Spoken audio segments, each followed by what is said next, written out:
Տեղյակ եք երևի, որ սահմանային անցակետերում, Զվարթնոց օդանավակայանում ռազմական ոստիկանությունը ծանոթագրեր է հանձնում Հայաստանի Հանրապետություն վերադարձող մեր սիրելի քաղաքացիներին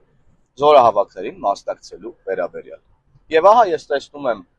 մեկնաբանություններ, որտեղ նկարագրվում է այս գործընթացը որպես սպառնալիք, ասում են սպառնում եք բանակով։ Առնվազն տարակուսելի են այս մեկնաբանությունները, որովհետև ինչով են տարբերվում Հայաստանի Հանրապետությունում ապրող քաղաքացու պարտականություններն իր հայրենիքի առաջ, Հայաստանում չապրող Հայաստանի Հանրապետության քաղաքացիների պարտականություններից իրենց հայրենիքի առաջ։ Ոչնչով չեն տարբերվում, հատկապես հայրենիքի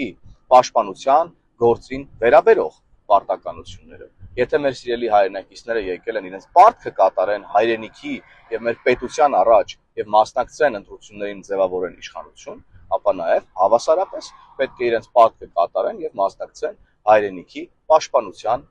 գործում։ Այստեղ որևէ զարմանալի եւ սպառնալի որևէ բան չկա։ Եվ ուրեմն զորահավաքներին մասնակցելը ոչ թե պատիժ է, այլ պատիվ։